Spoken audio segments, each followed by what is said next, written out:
All right. All right, let's go ahead and begin the consent agenda. You had to Better gavel him down. Yeah. Attendance. No. Are we ready for the consent agenda and the workshop? Yeah. Okay. Thank you, Mayor, council members. You bet. A little bit of housekeeping before I go over the consent agenda items. Councilwoman Stowe is on vacation out of the country, so she will not be here for tonight's meeting. And she was trying to call in, but that's not going to work, so she will not be here.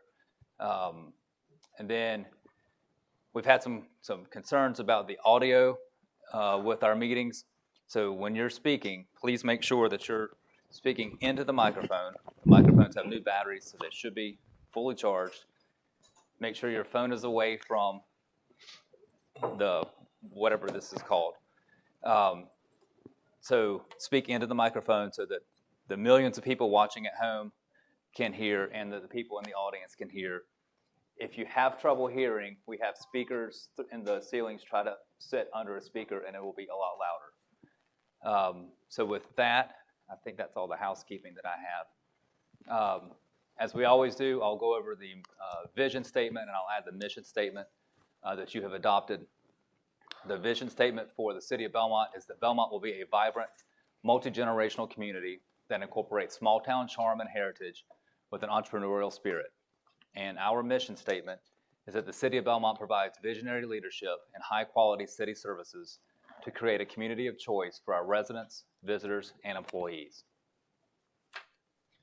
So with that, I'll go over the items that are on consent agenda. You have several minutes. And Jamie, I believe we don't have the minutes for the May 2nd regular meeting because that was the special use permit, a very long special use permit hearing on Julia Avenue. And so we want to make sure that we have that well documented so it's a lot more detailed than what we typically put in the minutes. So I'd ask that you not have item 2, which is the regular meeting minutes for May 2nd for approval. We'll have that to you at either the June 20th workshop or the July City Council meeting. But you do have the special meeting minutes for May the 2nd, the workshop meeting minutes on May the 16th, and if you recall, we had a closed session at the beginning of that workshop, so you have closed session minutes. They're on the yellow paper, so after you finish with that, if you'll please pass them to Parks or to Jamie. Special meeting minutes on May the 23rd, which was another budget workshop. And then you have a proclamation and several resolutions. The first is a proclamation recognizing National Pollinator Month. And as you all know, Belmont is a bee city, USA, and so we'll recognize Pollinator Month. You have a resolution in support of the Red Raiders name and logo for South Point High School.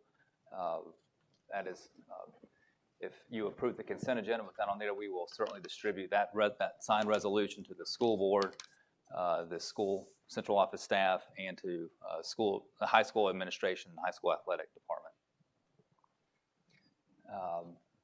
You have a resolution in support of an NCDOT grant to develop a multimodal network plan. As you know, we have a bicycle master plan that's about 10 years old. We are currently updating our about 12-year-old pedestrian master plan.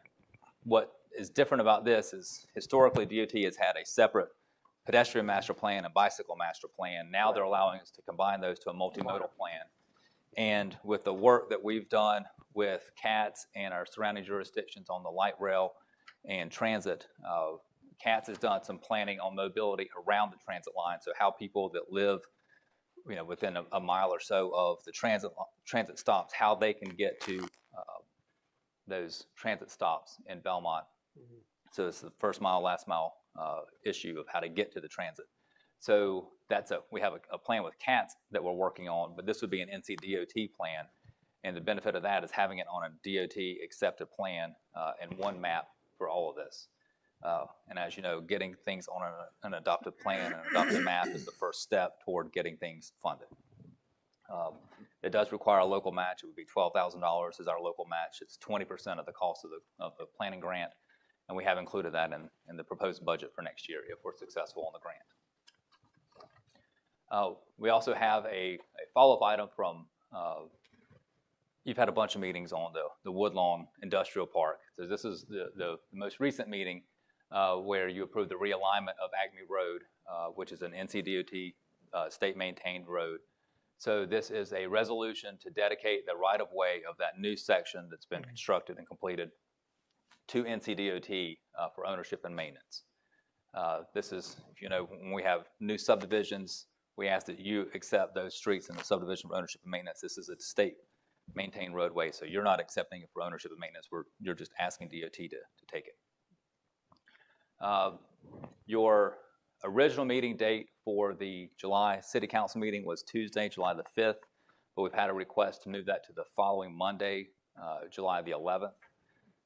So we have a resolution amending the meeting dates for 2022 to reflect Monday, July 11th. Okay. So please make sure, if you're agreeable to that, make sure you have that on your calendar. For those of you in the public, please make a note on your calendars. We would welcome you here on Tuesday the 5th, but we will not be meeting. We will be meeting on Monday the 11th. And I believe the city attorney is not available for that meeting, so we'll try not to have too many legal issues on that agenda. And then finally on the consent agenda is a resolution accepting a North Carolina Governor's Highway Safety Program grant. This is a grant that you authorized the police department to apply for a year or two ago for DWI officer and vehicle and equipment. And we have, every year we will come back to you with this resolution accepting that grant. Remember, it was a sliding scale. We pay more each year on that. Does that come out of ABC money, or am I thinking of a different position? That was a different, so this is for a DWI enforcement officer. The one from the ABC money is for alcohol education and enforcement. Okay. So the ALE officer, not the DWI officer. But related, yes. But this is in compliance with that grant that our police department received. Yes. And funding for that is included in the proposed budget for next year. Mm-hmm. So that is all that I have for the consent agenda. Okay. So any questions on those items? I had just one friendly amendment to the Red Raider resolution to change the first whereas clause to simply read, whereas South Point High School serves an integral part of the city's fabric, and then continuing on. That's in. Oh, okay. That's I in didn't see there. it. Okay. Yeah. Then I will withdraw that as it's already been made. Yeah. Sorry. Okay. All right. Thank you. All right. So if there's no other questions, Mayor, that's all that I have for you for the work session. You can go ahead and call the regular meeting to order. Let's call a regular meeting to order. Very good. Okay. Very good. We've got the invocation by Jim Hefford, and Alex Dukes is going to do the pledge for us. Let us pray. Heavenly Father, we thank you for the blessings you've bestowed on us. We ask that you guide us in our deliberations tonight, that we listen to each other, that we act in the best interests of the city and its citizens. We pray for all victims of violence, both here in this country and abroad. And we thank you that such incidents have not occurred in Belmont, and we pray that that continues to be the case. And we ask all these things in your name. Amen. Amen. All right, please join me with the pledge. I pledge allegiance to the flag of the United States of America, and to the republic for which it stands, one nation, under God, indivisible, with liberty and justice for all. Okay.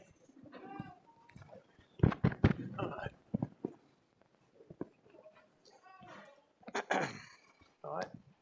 Yeah. Do we have a motion to approve the consent agenda? Well, we got to move to set the agenda first. Well, let's set the agenda. Okay. Motion to set. Jim, you always did it. Well, Richard's moved. second. All in favor, say aye. Aye. All right, the agenda's set. Okay. Now would be a motion to approve the consent agenda. Yeah. I would make a motion to approve the consent agenda with the exception of item B2, the regular city council minutes of May 2nd, 2022, to be approved at a later date when finished. Second. All in favor, say aye. Aye. Okay. All right.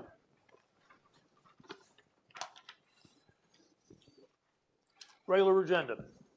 Public comment. Do we have anybody signed up for public comment?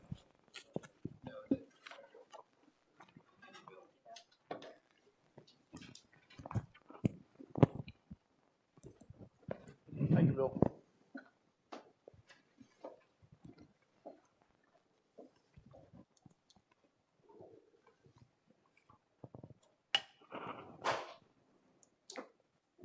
C4, C2, okay. All right. We have Glenn Bratton signed up.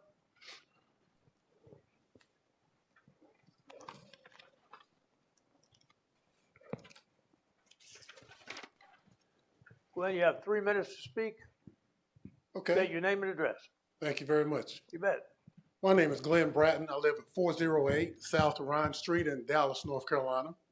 I am running for the Board of Education, the Dallas Township seat, and that vote comes off November 8th, 2022. I am seeking your support. I am going around the county trying to get support to run for that seat. I feel like I'm qualified, I'm ready, and I'm anxious to work for the students and the staff of Gaston County. Just a little bit about me. I worked for the Gaston County Police Department, and while there, I was assigned to the school system 2 times. The first time I was assigned as a DARE officer, where I taught the drug program, Drug Abuse Resistance Education. The second time I was assigned to the schools as a police officer was to Ashbrook High School as a school resource officer. I was there 6 years until I got promoted to sergeant. After retiring from the Gaston County Police Department, I worked for the Gaston County Schools there in the central office as the security compliance manager.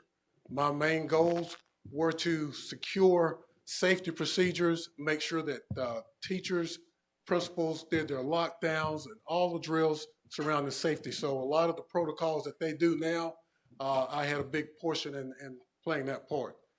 Also, I graduated from North Gaston High School, Winston-Salem State University with a degree in sociology, and the University of North Carolina with a master's in public administration. Again, as we know, this is a countywide vote November 8th. So again, I'm going to different townships and making myself known as a candidate that wants to be the representative in the Dallas Township on that school board. Again, I am anxious, I'm qualified, and I'm ready to work for the schools, which includes, of course, the Belmont schools also. Again, I have some flyers. I also have a website that is up. Of course, I don't have a lot of time to tell about me, and I'd like to leave these flyers with you, if I may, and that way you can go to my website and find out a whole lot more about me. May I leave these? Thank you. Involved with the Just Say No program? No, sir, I was not. Okay. There was an Officer Bratton, I think, that was involved in that, wasn't he? I'm the only officer Brett that's been around. Okay. 30 years of county police department. I've seen some of you before. Okay. Next, we have signed up to speak Zach Gerer.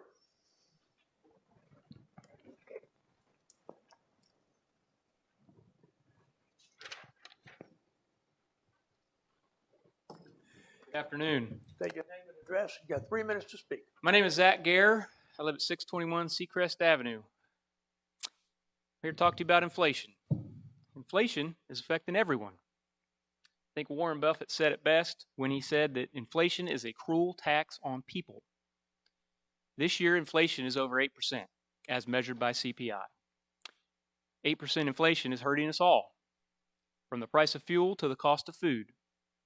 Rents are climbing at 20 to 30%.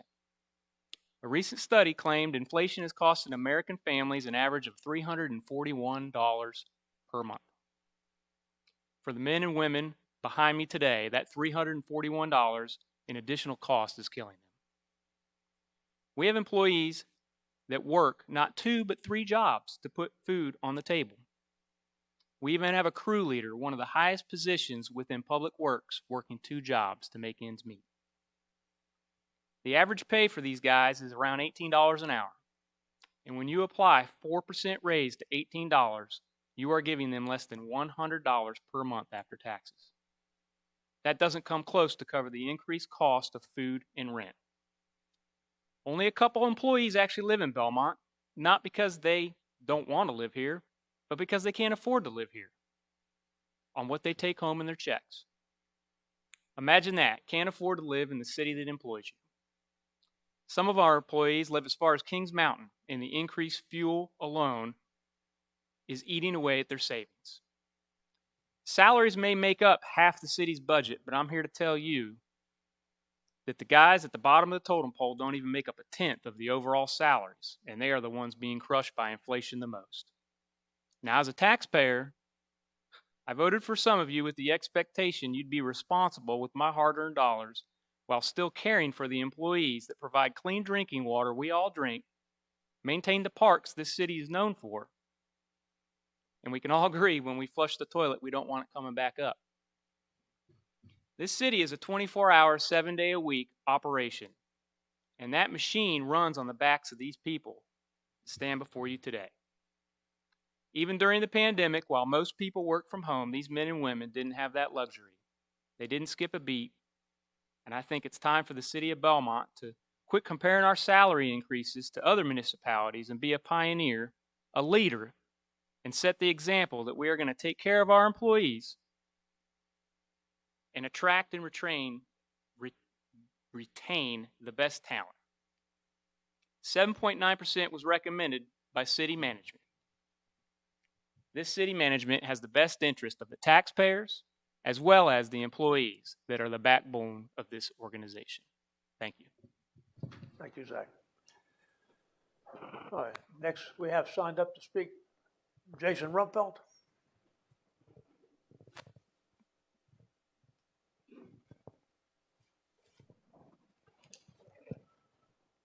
Hey, Jason. Good evening. Say your name and address. We get 3 minutes to speak. Jason Rumpelt, 4502 Brentwood Drive. I actually don't have anything to say, but I have a follow-up item that I'd just like to leave with you guys, if that's okay, as an addendum to the Red Raider resolution. Is that permitted? Okay. Sorry, I wasn't able to get here earlier.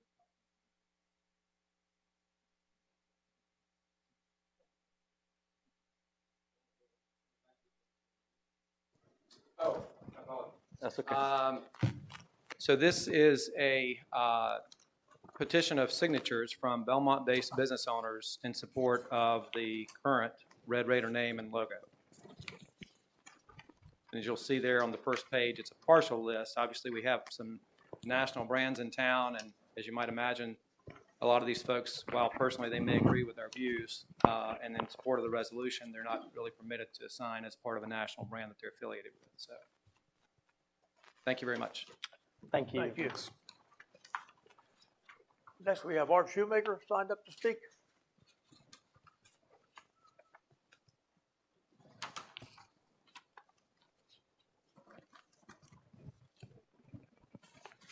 My name is Art Shoemaker. I live at 115 McLeod Avenue in Belmont.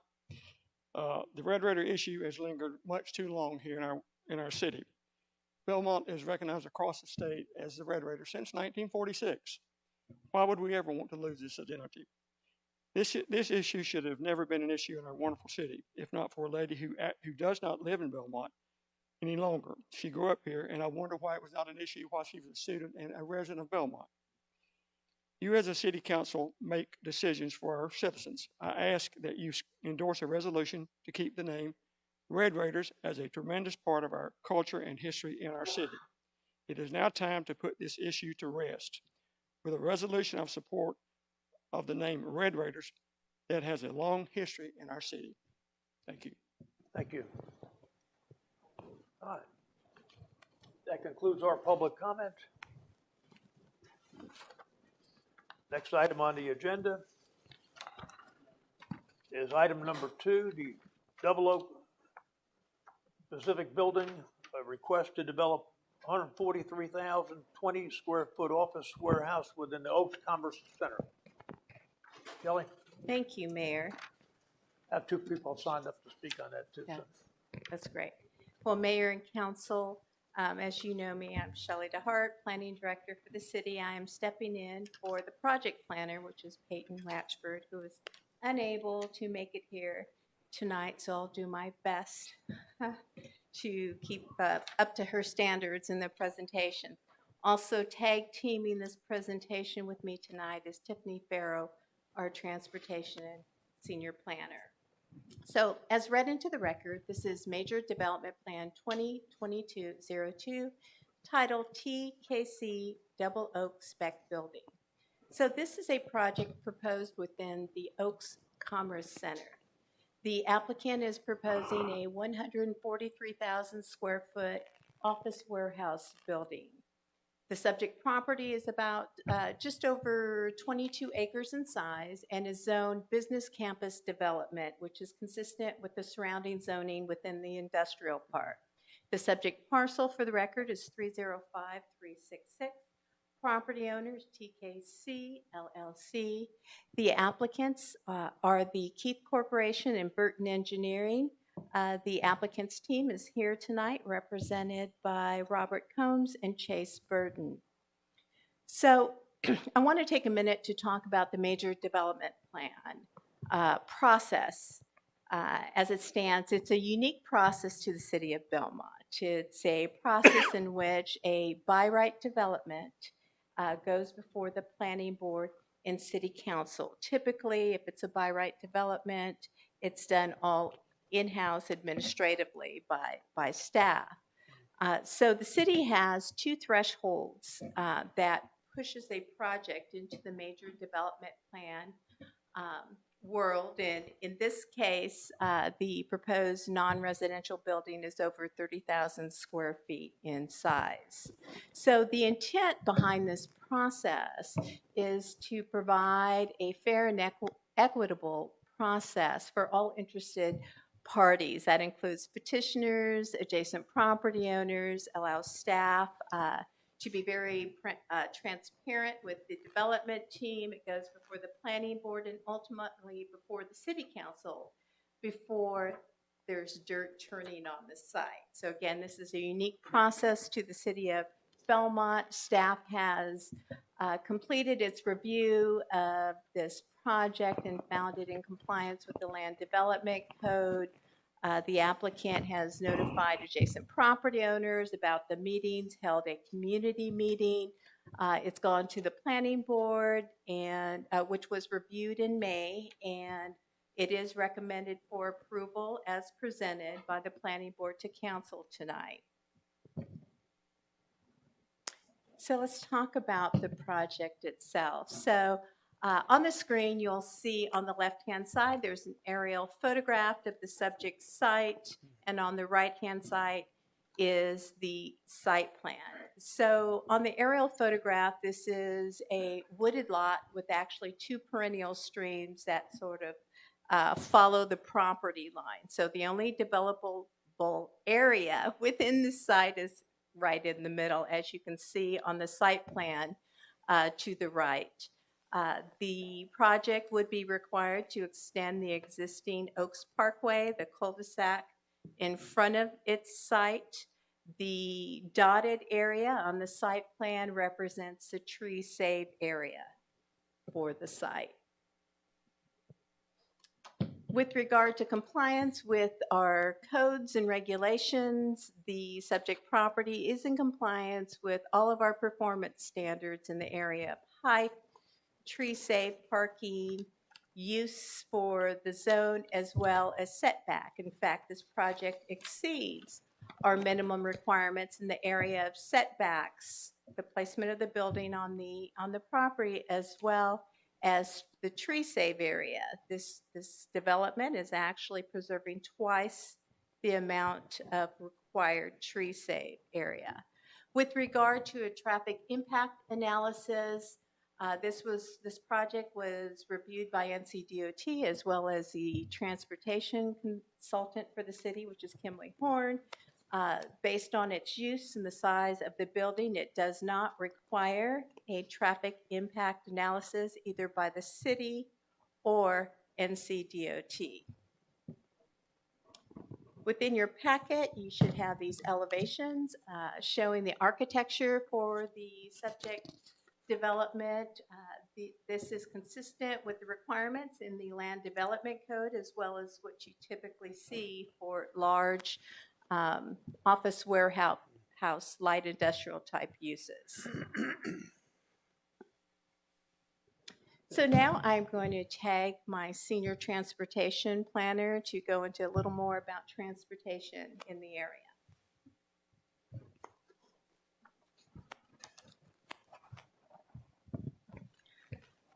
All right, so in regards to transportation, the subject site is located along what is currently shown on the comprehensive transportation plans as the future alignment of the Belmont Mount Holly Loop. A little bit of background, so in early 2021, staff noticed an increase in development interest in this area as a whole, which prompted us to look a little bit closer at the northern segment of the Belmont Mount Holly Loop alignment. And some of the things that we discovered were that it appeared that there were some land use conflicts with the existing land uses along the proposed alignment that warranted some further study. Those specifically included affordable and elderly housing just north of Perfection, the historic Goshen Cemetery, Mill Village homes along Boundary and Jackson Streets, as well as the Oaks Industrial Park. After learning about these conflicts, staff then coordinated with the Gaston-Cleveland-Lincoln MPO and NCDOT to request some additional review of the alignment as currently shown on the adopted maps. What we learned as a part of that research and ongoing discussion was that this route was first envisioned and added to the comprehensive transportation plans back in the 1990s. Fast forward a little bit, in the early 2000s, the Gaston-Cleveland-Lincoln MPO identified a subcommittee to study this area a little bit further. And based on that subcommittee's recommendations, ultimately the GCL MPO requested from NCDOT that an alternative design be developed due to the conflicts with Oaks Industrial Park, affordable housing, and mill homes. The same conflicts that staff noted in our initial analysis as well.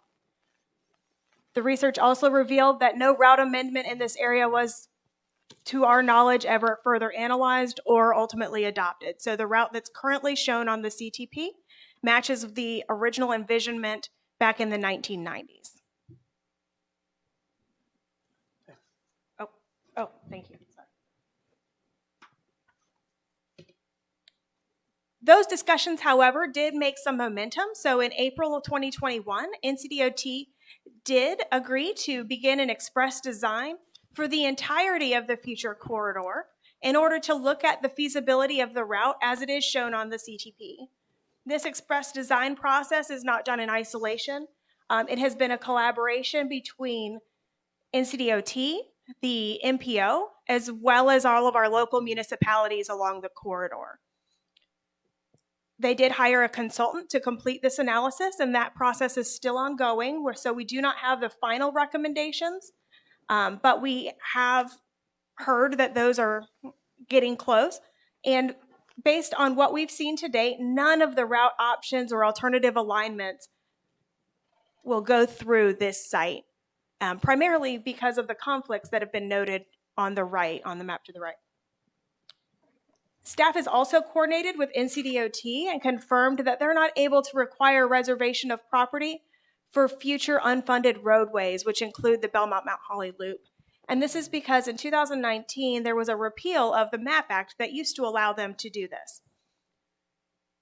Furthermore, this development does not need the future envisioned corridor for their own site access.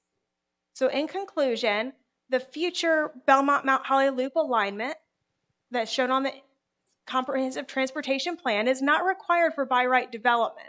And this is because the current alignment is not supported based on the identified land use conflicts. The preliminary alignments as a result of the express design do not show routing through this property or this development site. And it's not needed for their own development site access. And so it's for those reasons it's not included on the proposed development plans before you tonight. Back to you, Shelley.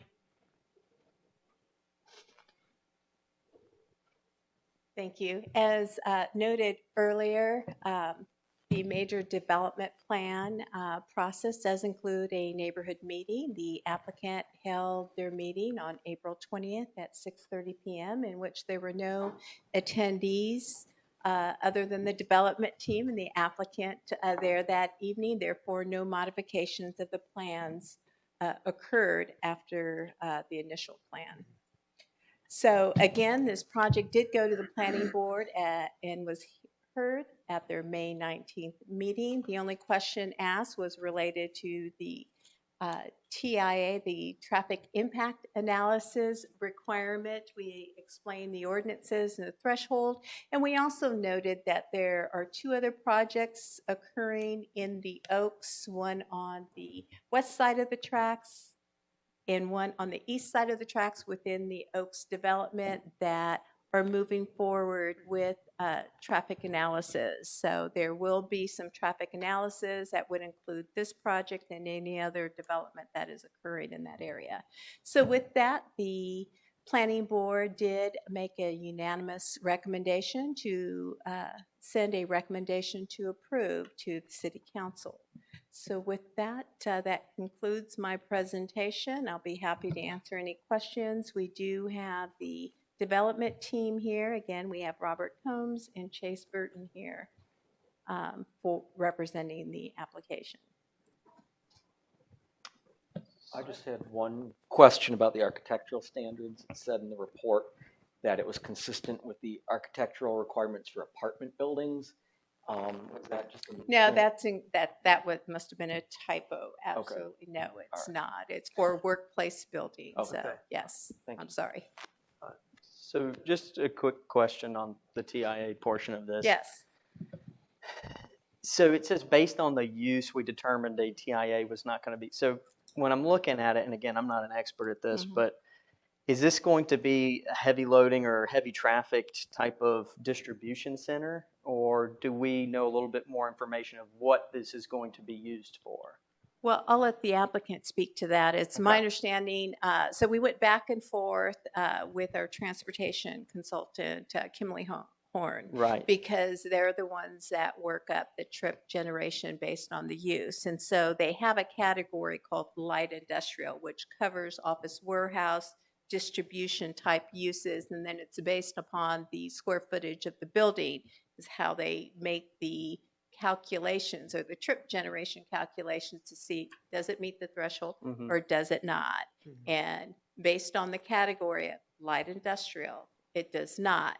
Now, to say in the future, say, and again, I can't speak for the applicant whether they have a tenant, but an interior upfit for that building, if they come back and say that they want to do, say, a call center within that building, that has a different trip generation than a light industrial use. So what that request to do an upfit would do was trigger a requirement to, if that's what they want to do, and that they'll have to go back and update the TIA. Gotcha. Or do a TIA, not update it, but actually perform a TIA. So we do monitor spec buildings when they apply for an interior upfit. If it doesn't meet the classification of a light industrial use office distribution, then it does raise the red flag in our office, and we would contact the developer and let them know they have to do a traffic impact analysis. Okay. And it would also, as I understand it, be accounted for.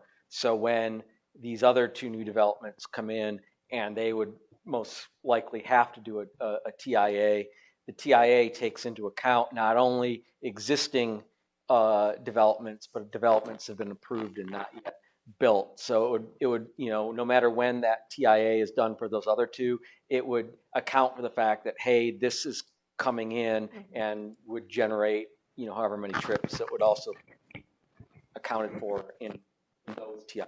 Gotcha. That's correct. Thank you. So Shelley, what is included in light industrial? I mean, could a distribution center, is that?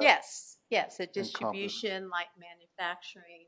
Yes, that is typical of a light industrial use. So if it's a distribution center, I mean, how do you forecast? I mean, that could mean anything from, you know, a few trips a day, someone feeding some suppliers, to something like an Amazon distribution center, which would mean a whole lot more trucks in and out on a continual basis. How do you plan or contend for that possibility?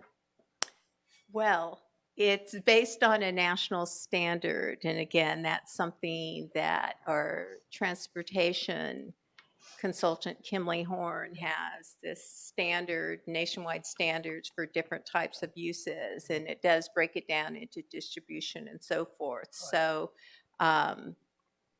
we look to the experts, our transportation consultants, engineers, as well as NCDOT. And if they were concerned at all, if it was even close to the threshold, our consultant would have let us know. There's another project that that's a lot larger than this project, doesn't quite meet the threshold, but because of where it's located, we're requiring a special transportation memorandum. So we as staff, as well as Kimley Horn, the city's transportation engineer, and NCDOT, we all evaluate it and look for anything that we believe could have the potential for an impact. And based on where this is within the Oaks, has the Oaks Parkway, we have improvements going on associated with the Woodlawn, the Acme or Riverside, the River West. River West development. It had so many different names that, we were not concerned about this project. It's well below the threshold. Okay. Any other questions? Thank you. Thanks, Shelley. Got a motion? Yeah, I think you have someone signed up to speak, the applicants. Well, we have two people signed up to speak, Chase Burton and Robert Combs.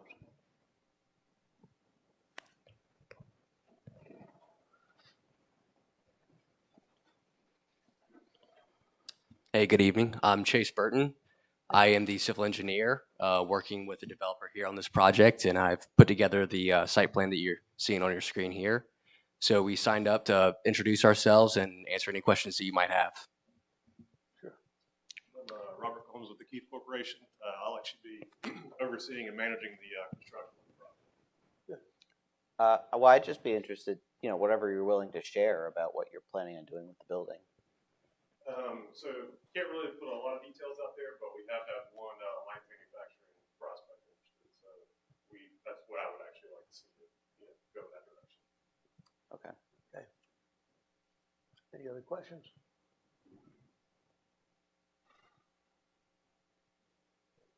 No. Okay. Thank you. Thanks so much. Thank you, John. Thank you. All right. We have a motion to come out of hearing? We weren't in here. Don't need it. Okay. Let's go to 4. item number 4. Let's see here. 3. Item 3. Oh. Yeah, 3. There we go. So, Mayor, there's no public hearing with this since it's a by right development, a major development plan. Yeah. So item 3 on the regular agenda is a resolution approving this major development plan.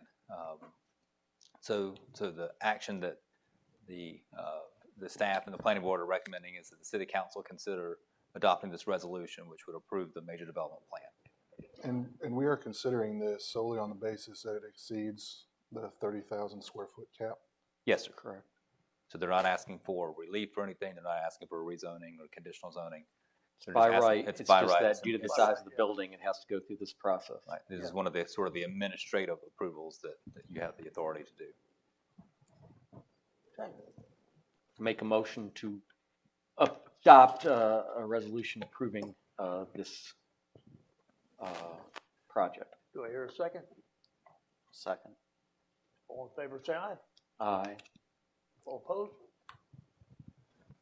I'm in favor of it. What was the vote count? 2-2. Well, how did you vote? I voted no. Oh, that was 2-2. So then the mayor, we have a tie vote, so then you will break the tie since Councilwoman Stowe is not here. Yeah. Okay.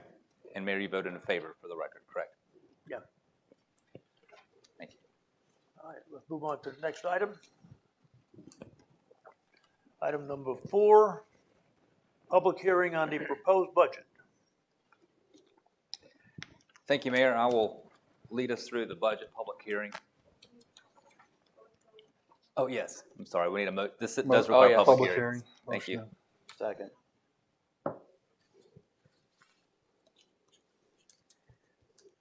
So, All in Mayor, favor? all All in in favor? favor, Oh, say aye. aye. Aye. Thank you. So now that we're in public hearing, and thank you, Jamie. Now that we're in public hearing, I will go over the proposed budget for the upcoming fiscal year 2022-2023 that will begin on July 1st of 2022 and run through June 30th of 23. And I will just let you know on the front end that we've discussed this for hours and hours and hours and hours over the last 3 months, and I will not bore you with the same details tonight that I've bored you with over the last 3 months. But just for the benefit of the public, those here and watching at home, want to let you know sort of what the process is that we use for the budget and how we got to where we are tonight.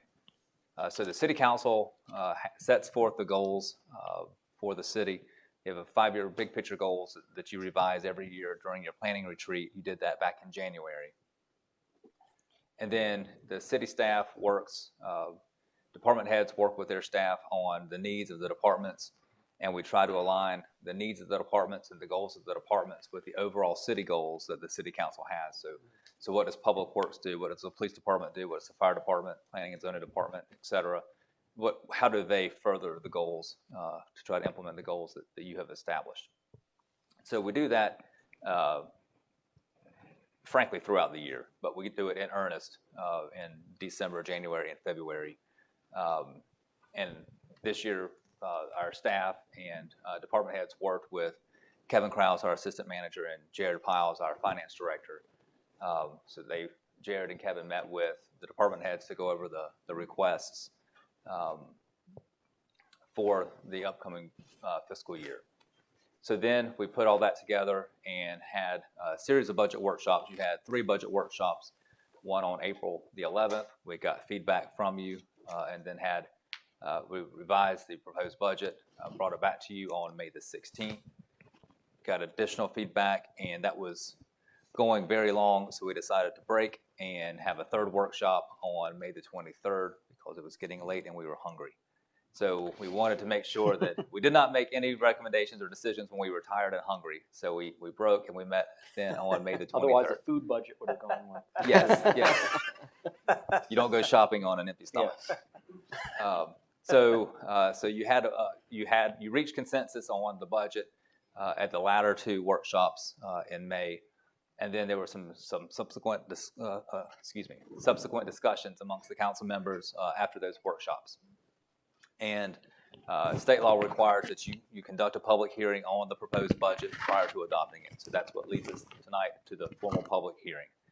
And then we have an action after the public hearing to consider adoption of the budget, but the budget must be adopted prior to July 1st, so that it's in effect on July 1st, 2022, which is the first day of the new fiscal year. So I mentioned that you adopt goals.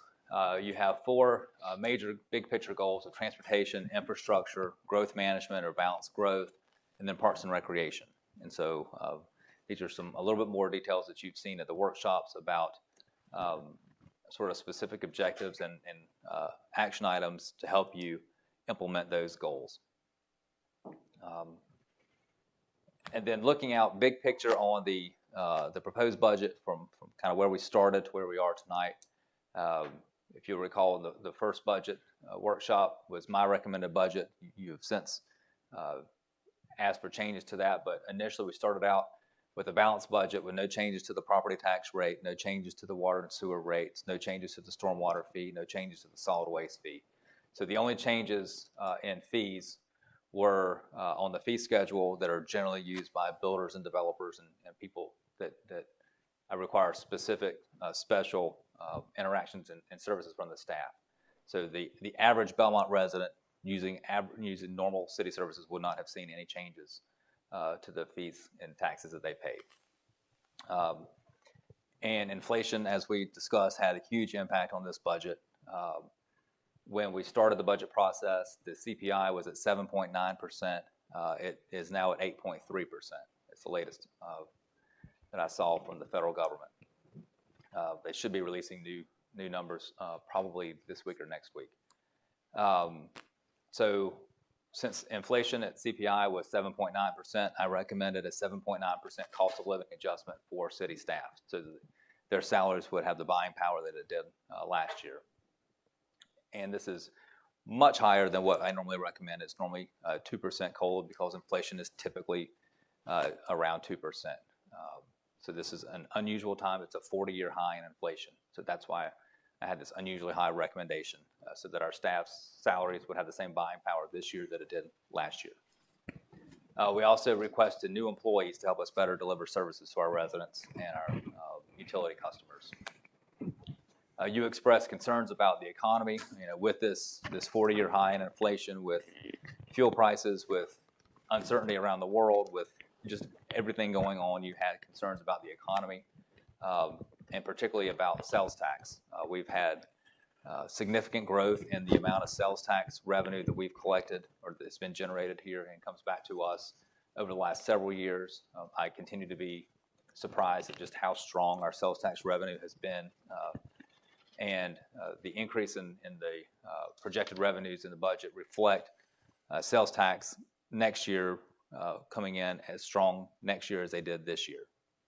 But there was some concern by City Council that if the economy slows, if people don't spend money next year as they did this year, then we may not generate the sales tax revenue next year that we did this year. And if that were the case, and as we used to do when sales tax was not nearly as strong as it was in the last couple of years, we would postpone or delay scheduling of some of the more discretionary capital projects. Right. We would do the ones that are obviously life safety, and ones that have been on the books for a long time, but things that are sort of the upgrades to existing facilities that we don't have to do, we would delay those to make sure that our sales tax revenue is strong coming in the summer and the fall.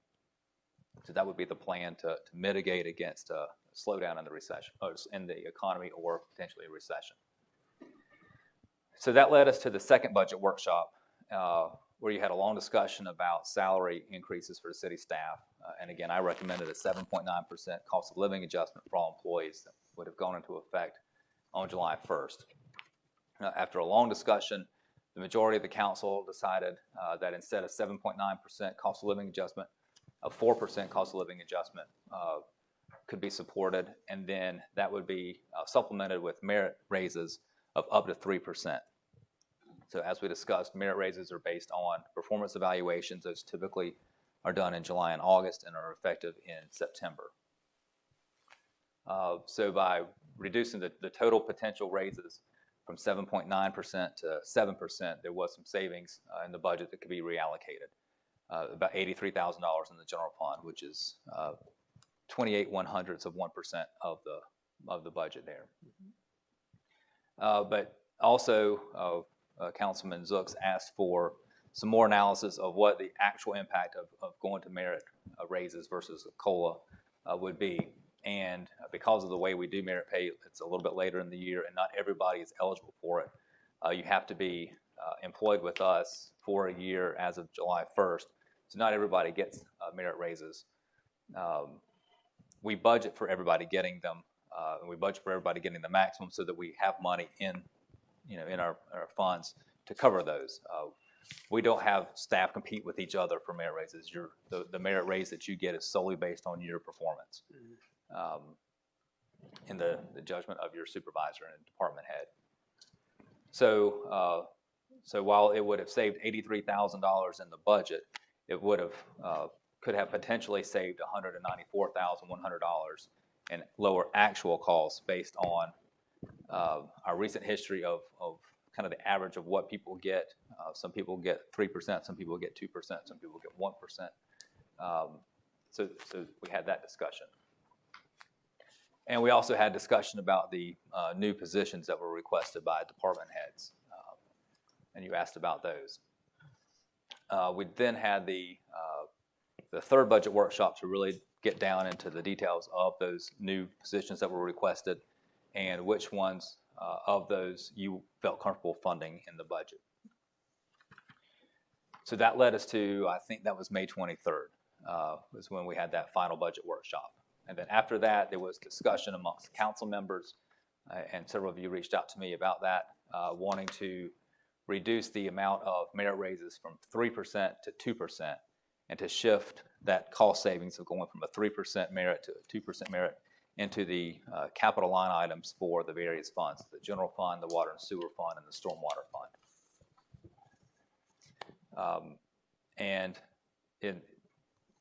So I've handed out to you an alternative budget ordinance on paper that reflects the discussion that you had after the workshop that reduces the merit raises from 3% to 2% and shifts that funding into capital line items. So in your packet, you've got the budget ordinance that was the council consensus at the workshop or at the conclusion of the workshops, and then I've handed out an alternative budget ordinance based on discussions that I understand that you have had and that you've talked to me about subsequent to the workshop. So just the overview of the actual budget. So that was a long discussion about the process and how we got to where we are for the benefit of the public who did not endure the 10 or 11 hours of discussions we've had since March. So in the general fund, the overall general fund is just under $19 million, which is a large increase from the current adopted budget of about $16.2 million. So it's $2.7 million more than the current adopted budget. And there's two main factors that account for the difference. One is the American Rescue Plan Act funding, the ARPA funding that we received last year. We're going to include $1 million of that for the budget for capital funding. So we're accounting for that in the budget. And I mentioned sales tax has been very strong. We are on pace to receive more than $1 million in additional sales tax revenue this year than what we estimated in the current year's budget. And I was a little bit hesitant to go up as high as I did in the current year's budget at $3.1 million, but we've already hit that, and we will be close to $4.2 million in sales tax revenue this year. So budgeting for what we have experienced in the last several years, and particularly the last year on sales tax, we went ahead and I felt comfortable budgeting the full amount of sales tax revenue that we have seen over the last several years, and particularly this year. And next year, I'm not estimating that we will collect more next year than we did this year, but at least the same amount. And then I shared with you at the first workshop that our property tax base was only 1.3% higher this year than last year. So I'm estimating our property tax revenue to be flat from the adopted budget. And then on the expenditure side, the majority of our line items are the same or very similar to where they were last year, except for some operational line items that are fluctuating due to inflation. Anything related to fuel, such as travel, obviously our gas and lubricants line items, and then materials and supplies that have gone up because of the inflation. Also, travel is up in many departments because we haven't had conferences and workshops to travel to the last 2 years. They've been virtual, and so those more and more organizations are having in-person conferences and workshops and seminars. So we do have more requests for travel next year. The debt service in the general fund is budgeted to increase to account for the debt service on the $1 million paving program that we completed last year, and for the recreation center. And the capital investments are up about 1% over the current adopted budget. So in the water and sewer fund, the total is just over $9.7 million, which is a $615,000 increase over the current adopted budget. Again, the water and sewer rates are unchanged. The reason it's not a big increase over next year, over this current year, is that we're not taking money out of our fund balance or the capital reserve in water and sewer this year in the proposed budget. Instead, we're using that another $1 million of the American Rescue Plan Act for projects in the water and sewer fund. Right. And again, inflation is causing the same impacts to water and sewer as it is to the general fund. And in the stormwater fund, the overall total is $770,220, by far our smallest standalone fund. That's actually a decrease over the current year, and we've talked about the reasons for that. That is based on what our projections are for the current year. Hopefully that will come in stronger than what we're anticipating, and in which case we can do more in stormwater next year than what we're estimating, but we're being cautious on that. And again, inflation is affecting some operational line items. The debt service slightly increased, and the capital investment slightly decreased for stormwater. So I mentioned debt service. Your adopted debt management policy limits the percentage of the general fund expenditures to serve our debt at 12%. The proposed budget in the general fund has debt service at 11.8%, so we're getting close to that 12%, but we're not at it yet. The debt service is proposed at $2.2 million. That includes all of our current outstanding debt, plus, like I mentioned, the debt on the recreation center and the paving program from last year. On the water and sewer side, we have a lot more capacity to take on debt. Your debt management policy limits water and sewer debt service to 25% of the water and sewer revenues and expenditures, and it's only being proposed at 7%. We've been paying cash for a lot of projects in water and sewer, so we don't have a lot of debt in that fund. We have been tracking in the general fund. We spend most of our time on the budget workshops on the general fund. It's probably hard to see on the screen, but in the general fund, 48% of the expenditures in the general fund are on personnel, so salaries and benefits. You had a discussion last year that you want to have kind of a benchmark of 50% or less of the general fund being spent on personnel costs. So we're at 48%, and that's been consistent in the last several years. The second line is operational costs. That's down to 25%. You can see we've just been doing more work with either less funding or doing it a little bit more efficiently in terms of percentage of the budget over the last several years. So it's down from 33% 6 or 7 years ago to 25%. Capital is that red line. It's at 14%.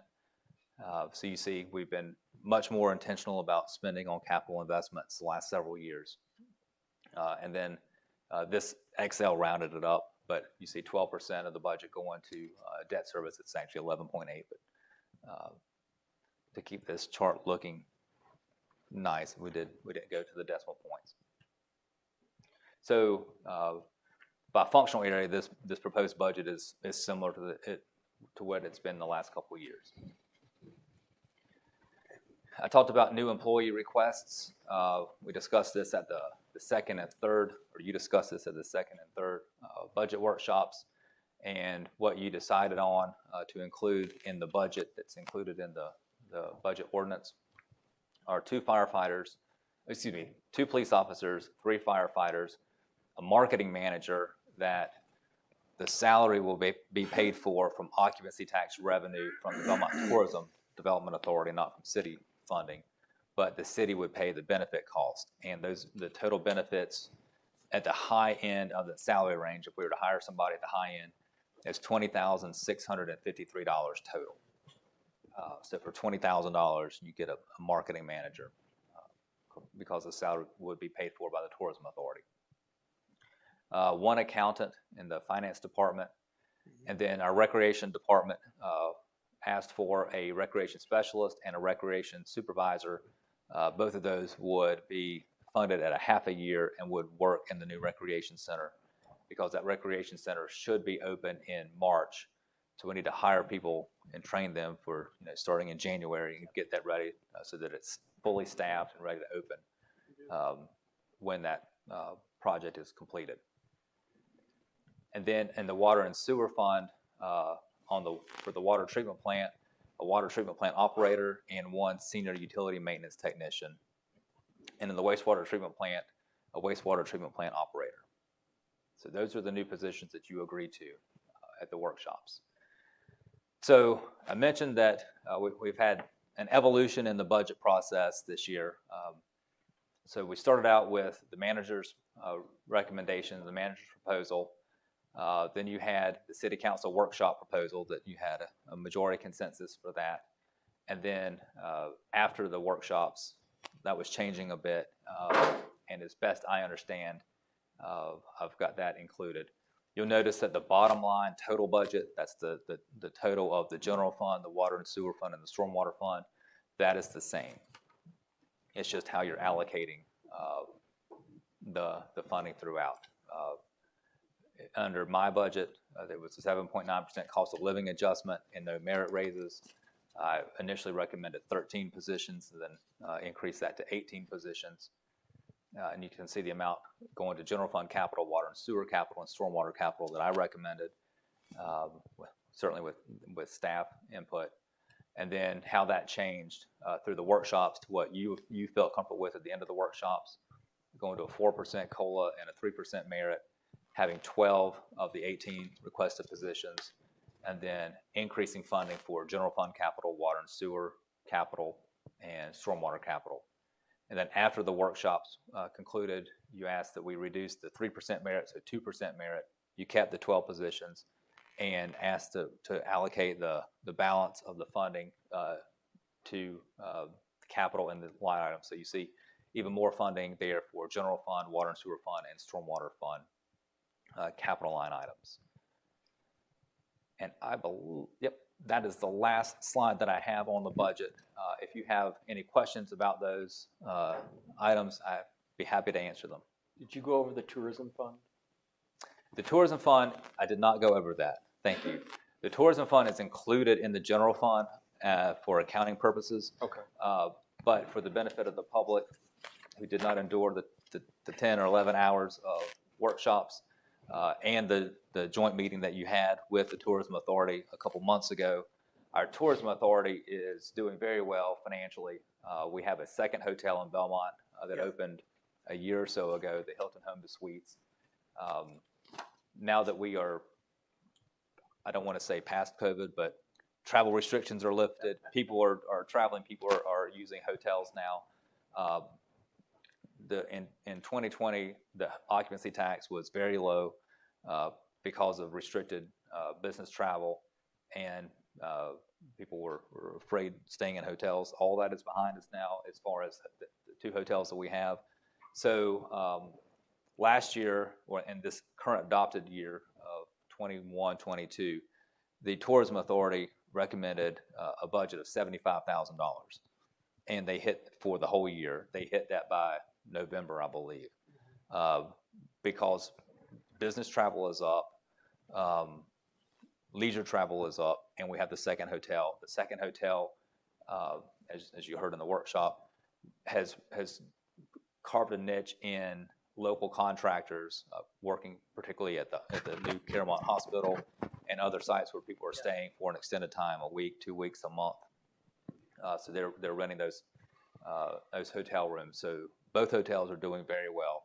So the Tourism Authority has requested increase in their budget from $75,000 to $205,000. They will exceed that this year based on their projections. So they're doing well. That's how the discussion about changing from a contracted marketing position to an in-house marketing position came about, because they feel comfortable in their current finances, their proposed finances, and in the long term. And there is discussion of an additional hotel that we haven't seen the plans on, but that is in the works. So the future for the Tourism Authority's finances is strong, barring any unforeseen global pandemic or monkeypox or any other disruption that we can't think about right now. that would cause people not to stay at hotels. And of course, that revenue has to be earmarked and expended for tourism-related activities. So that if we exceed that, that doesn't mean like, oh, we can put money. This is for the benefit of the public. Obviously, I know you know that, but you know, that has to, any revenue generated by that has to go to tourism-related activities.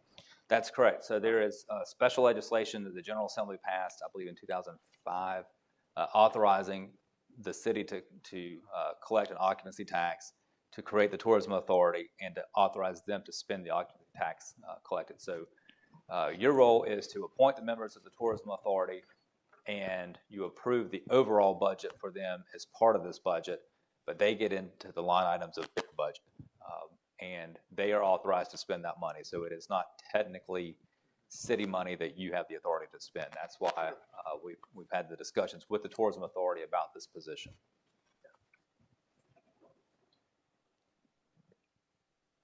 And we did have one person signed up to speak on item C4. Okay. Jake? Kind of Woglu? There he is. We call him Jake K. Jake K. How you doing, Jake? Good, how are you, Mayor? Good. Need my address too. All right. My name's Jake K. Redwood. I live at 1.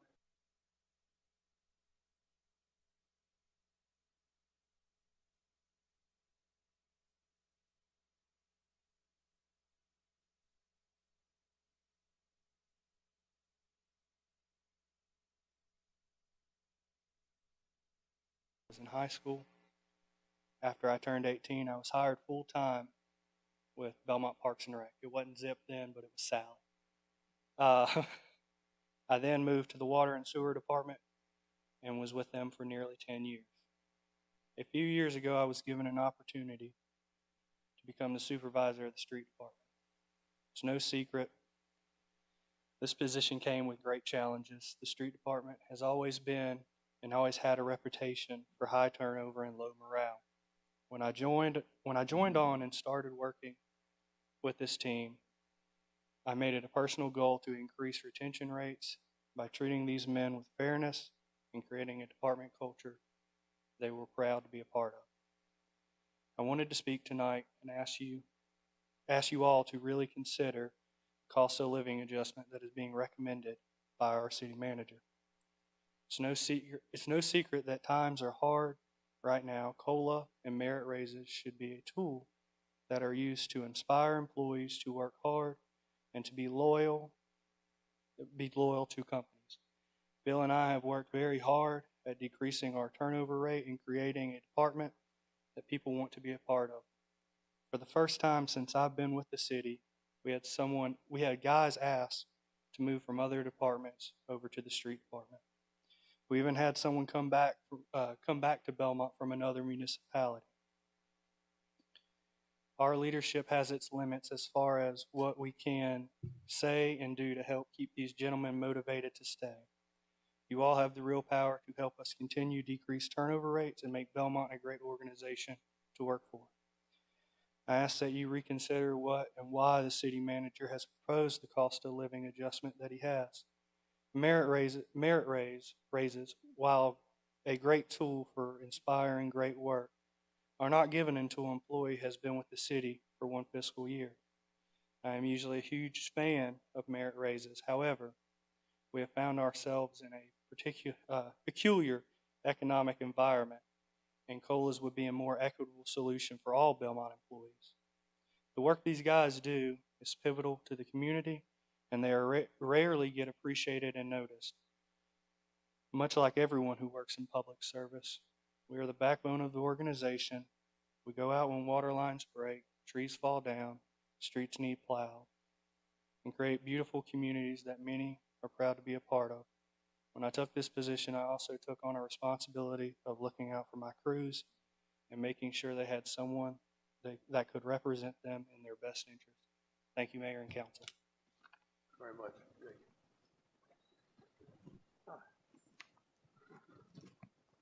Anybody have any other comments? So for, I guess, are we just going into the discussion now? We have a couple of. We're still in public hearing. Oh, yeah, yeah. Well, if there's nothing else, no other comments, I'm assuming we can come out of public hearing and then deliberate? Yeah. Yes. Yes. Yeah. Then I would move to come out of public hearing. Second. All in favor, say aye. Aye. Okay. So I brought this up, I did just want to bring this up real quick. I brought this up at one of the workshops, many workshops we did have, and I still would like to propose a portion of a one-time payment from ARPA to potentially put a threshold on a salary, and then salary below that threshold, whatever it be paid out to some of the, again, depending on that threshold, paid out as a one-time payment to our staff. So I did want to bring that back up for a discussion as well. Yeah, I know you floated that at, I forget which meeting it was. I think two or three. I lost count at this point. 2 or 3 workshops ago. Yes. I thought that was a good idea, particularly since there's some advantages, I think, to paying out as a bonus, because it's something they can get immediately rather than having to wait an entire year to get the check, which I think helps address some of the more immediate concerns that we've heard from our staff as far as, affording things and paying for gas and that sort of thing. So, and I know I did some real rough back of the envelope math on this. If, we tied it to a threshold, I just picked $50,000 because that was a nice round number. But, we can discuss what that needs to be. That amounts to about an extra, I think, 2.5%-ish points on the salary. So if you add that to the 4.2 that we've got in the, I guess I'll call it the paper proposal, that gets you to an 8.5 for those employees down at the lower end of the pay scale, which I think is where, if my interpretation of our conversation is correct, where the most concern was for those who were, because the people who are, making lower salaries are the ones going to be most impacted by inflation. Correct. And this would be pulled again, just to clarify, from the ARPA funding, which I believe during your conferences down at Wilmington, that was approved, and a lot of cities in our area have actually proceeded with that, correct? Yeah, I was actually surprised at the number of places that had already done it. Because I know you hear, some of the bigger cities and whatnot, that hits the news, but even some smaller places like us. Well, just for the record, we determined at one of the workshops that doing so would be permissible under the rules and conditions attached to the use of ARPA funds. So, yes, sir. Well, I don't have any objection for that ARPA. I think I was on board with this for a while. I think what had to be worked out was who and how much. And for the benefit of the citizens, we're talking about ARPA funds from the federal government, nothing coming out of the general fund. One of the discretionary uses for that is a premium pay, is how they term it, for city employees. So it's an authorized use. That being said, the number that we had talked about was, I think we had bandied about for discussion purposes, $1,000. That was, one of the ballparks I threw out there. Is that what you used for your calculation? Yeah, that was the number. Yeah, again, because it was sort of what we had discussed. Yeah, but that's cash value. Cash value to the. Well, I'd say that is a cash value. If we move forward with that, we have to figure out for each employee, or how do we do that? We put $1,000 cash in hand, because there are taxes and things associated with that. So the goal would be to put $1,000. Well, I think the federal withholding on a bonus payment's 25%. 27. Hoping maybe the accounting. If you're wanting net $1,000, then yes, we would have to look at each individual staff member's situation. Is that a doable task? We will get it done. Good answer. Yeah, I think the idea was to close the gap between what the city manager proposed and what council was comfortable with. And I think that achieves that, at least for the employees that they expressed the most concern for. Yeah. which I guess is below the $50,000 threshold. Yeah, I mean, if we want to make it simple from an administrative perspective, we could just tack on an extra $100, $150 to cover the taxes, if that's, you know, because I don't want this to be a complicated exercise. Well, you could round it. I think 12 would cover. 1,200. Yeah. 12 would cover, I think, the associated taxes. Does that sound feasible, whoever?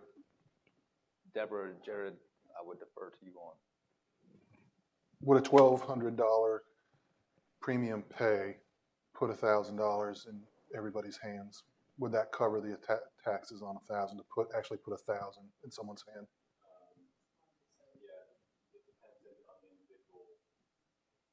Well, if it's paid as a bonus, those are taxed differently, aren't they? Yeah, sometimes they can tax up to 40%. Mm. Your standard is what I operate on, I'd say about 30%. That's the standard tax on that. Yes, it will qualify. So you have the 6% that's required by state statute for the local program. I guess they can go back to 401k. Not sure how the 401k fund is. Yeah, that includes on that. So then there's employer costs related to that as well. If you contribute 401k on the employer side, 5%. And then also the employer side, the elder's contribution at around 12.8%.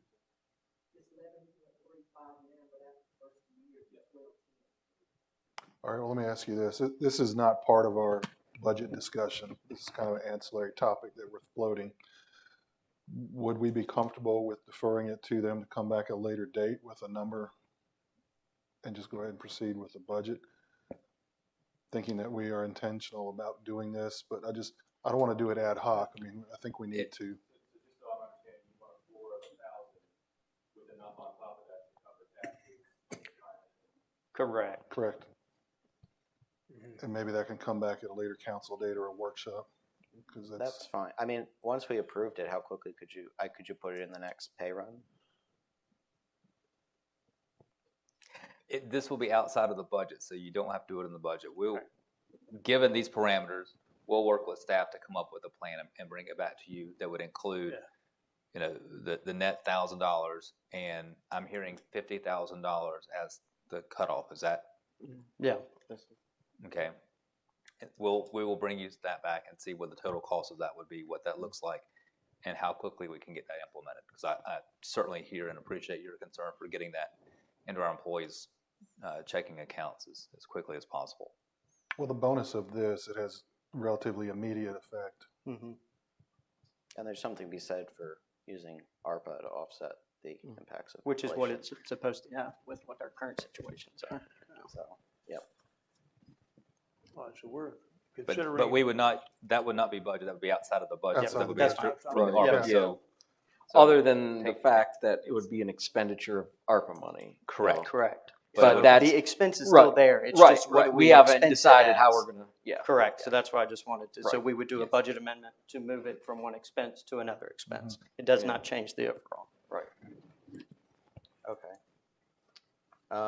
I would like to revisit the issue of the tax rate that I know we kind of discussed briefly and have sort of chatted about since.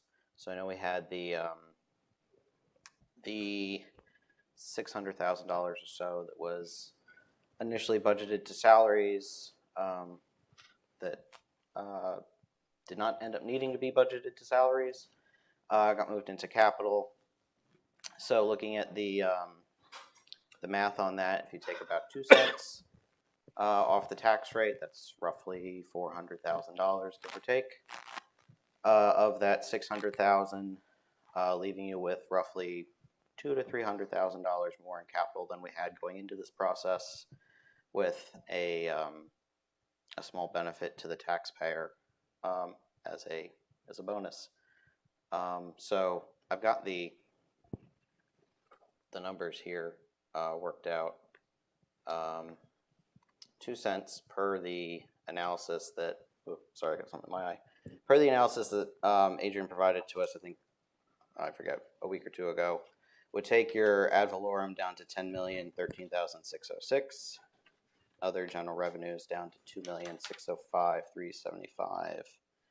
Total revenues of 18,463,981. And then to balance that out on the expense side, you take your capital expenditures down to 2,009,251, leaving you with 18,463,981 on the expenditures and a balanced budget, and a tax rate of 49.5 cents. So I would offer that up as a motion.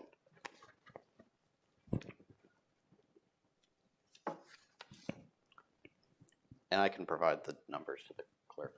Thank you. Yeah. Well, I've looked at the numbers as well, and I feel like your math is correct.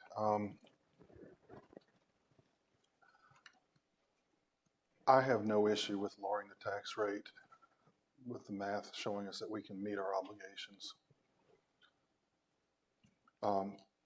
We are, in theory, supposed to be a revenue neutral operation, not a for-profit entity. So with that said, I mean, I have no problem with seconding that motion. I think you gotta be very careful. I do think we have to be careful. I also, you know, there's some risk, there's some uncertainty. However, you know, the numbers work. We've gone through the numbers. They work. They add up. I will say, you know, in spite of the uncertainty, we've also gone through the budget much more closely this year than in any past year that I've been involved, whether here or in the audience. And we've found a lot of savings. We've cut some things. And that is one thing that I continue not to understand, is why when we find savings, instead of saying, yay, we found some savings, let's, you know, reduce costs, let's let that inure to the benefit of our taxpayers. We say, hey, we saved a bunch of money, let's go spend what we saved somewhere else. You know, especially in what you're saying with the 600,000 that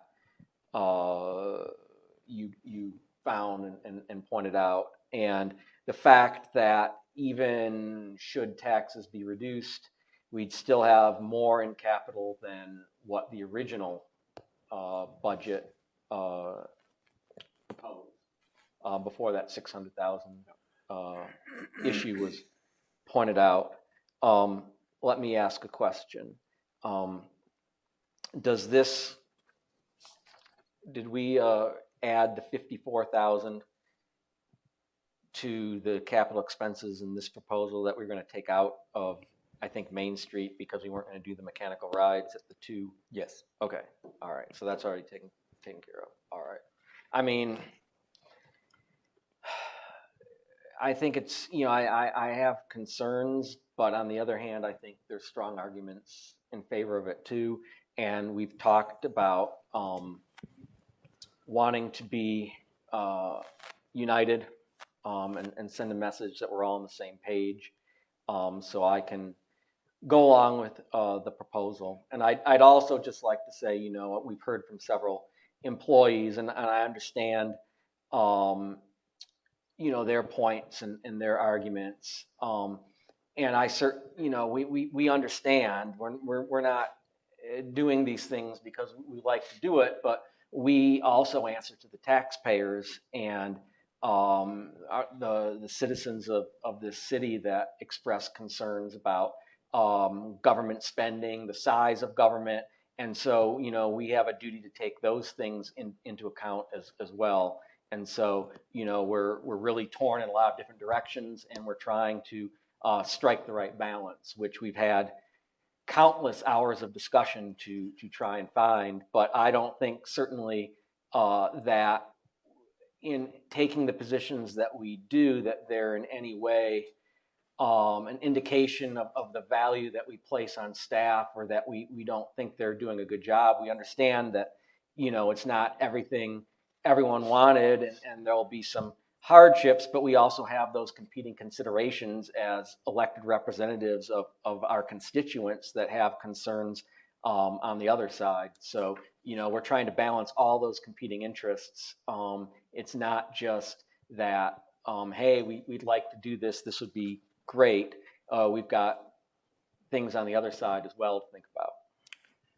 Yeah, and I'll just throw my 2 cents in there, I guess. No pun intended there. But Well, with inflation, I guess it's what, 10 cents? So your 2 cents on 2 cents. Yeah. Exactly. I mean, I looked at the numbers myself over the weekend, and I know that we have spent not thousands, but countless hours in regards to discussing this.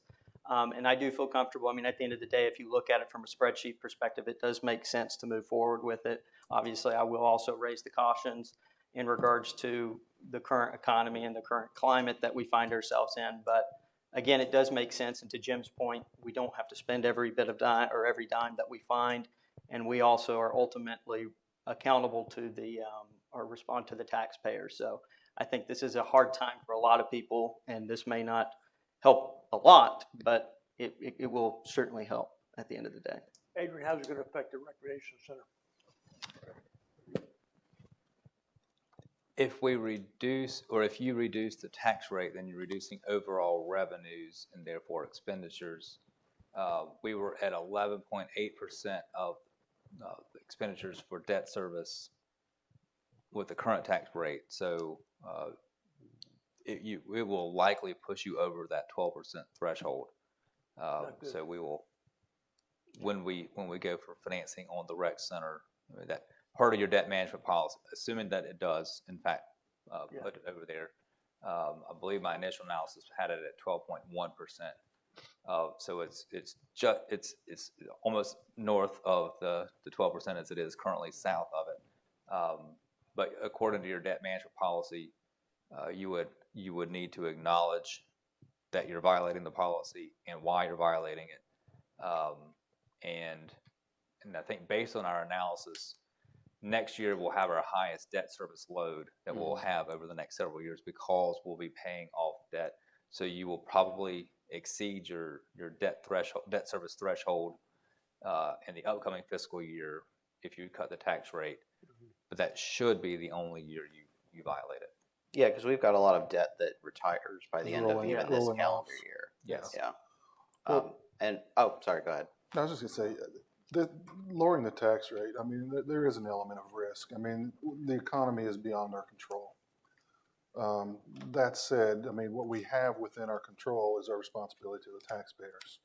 And we have a balanced budget. We have the ability to cut their burden by 2 cents. While it's not a great deal, it is something. And there's a certain amount of psychological impact for the public associated with that. Taxes going down versus staying steady or going up. So, Well, especially when everything else is going up. I know the county cut taxes based on some projections they had about the re-eval, which are going to be high. So, my goal for taxes, I mean, this is a pretty simplistic analogy, but I want our pool to be a mile wide and an inch deep, meaning that we're not got a very high tax rate, or we've got, a reasonable tax rate, but we're increasing the pool of people within that tax rate, which ultimately has the same effect. It's putting more money into the city coffers because we have more people paying into it. And that is rather simple, but I mean, it's easy to understand. Yeah, and to your point about sort of, economic uncertainty, I mean, that was part of the reason that I've structured this as a 2-for-1, basically, where you're not actually taking the full 600. You're still leaving your cushion there of about $250,000. And then, so that, in my mind, is enough to kind of absorb any sort of blows that we might hit us unexpectedly within the next 12 months. Because I think that, as Jim mentioned, this is probably the most thoroughly we've ever examined a budget before. And I can tell you that I feel a lot better about these expense numbers now than I did a month or two ago. And that's partially because of all the work that staff and council put into this budget. So that is why I am comfortable doing this, and I think we do have a certain duty to the taxpayer to make sure that we are being fiscally responsible with the funds that they give us, and if we've got funds that we don't need to run the city, then we should give them back. Well, I'm concerned about our employees. I really am.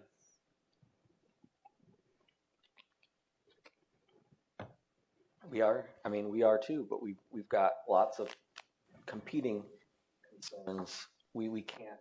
You know, we have the concerns of all of Belmont citizens.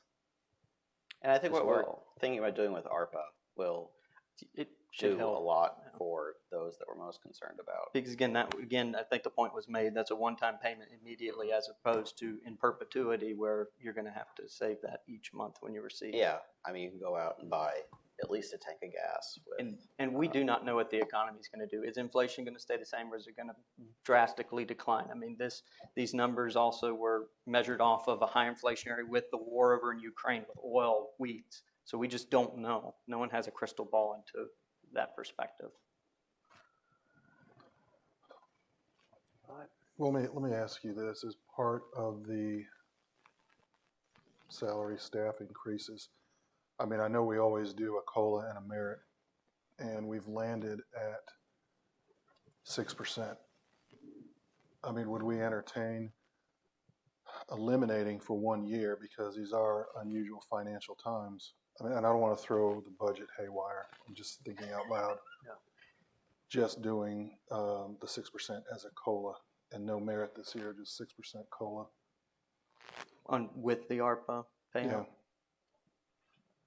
I mean, I don't know what that does to your numbers, but and I don't know if it's financially feasible. It's Well, just I'm it thinking out probably loud. would be, and you can correct me if I'm wrong, but it would be because we budget as if everyone's going to get the Correct. full extent. There would So be no there just wouldn't be savings down the road, because instead of the 2% where some might get one, some might get none, and whatever they didn't get would be saved, that number we'd know that number would be, you know, we're going to spend it on that. Is that somewhat correct?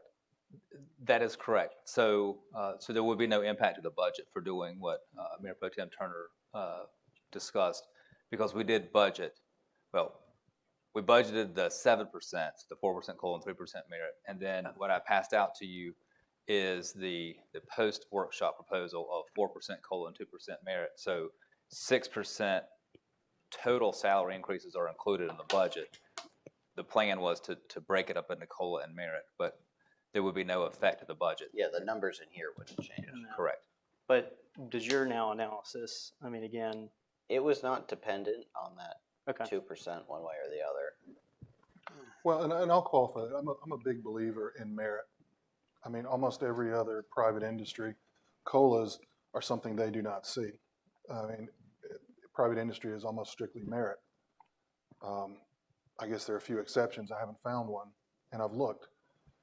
But in the private sector, people do get bonuses. So, I mean, that's one way to look at it. Again, I'm just spitballing and thinking out loud. I mean, I'm fine with the proposal the way it is, and we can move forward with that, but I just wanted to throw that out there as a thought.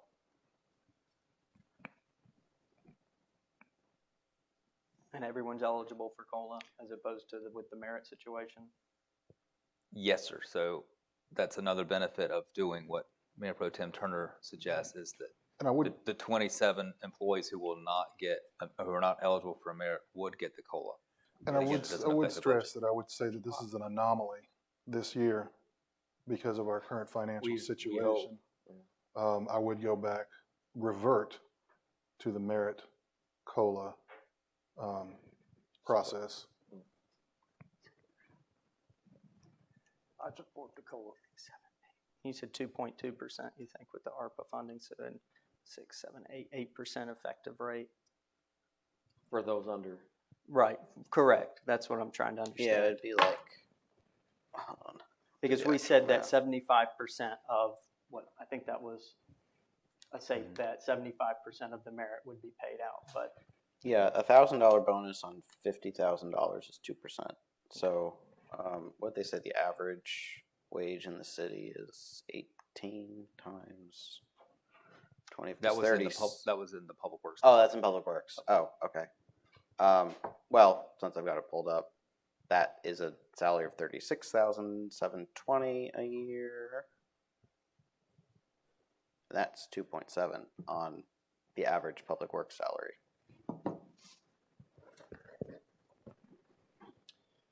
Okay, well, like I said, that was just a thought. I'd done no math, I'd done no previous math on it. So, I mean, if the numbers don't bear out or we're exceeding the manager's recommendation, then that may not be viable. There would be funding in the budget for what you're suggesting. Well, I mean, viable, I guess, for the goals that council set. No. Because that's exceeding them. Well, I mean, what? We've come this far. You know, I mean, what say you all? I mean, if you're saying it doesn't impact the numbers, is there any opposition to Richard's suggestion?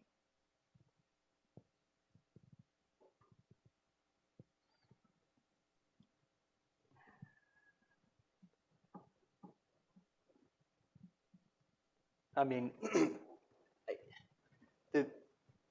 I'm just blurting out for my thought process here. So we are in a high inflationary period at this time.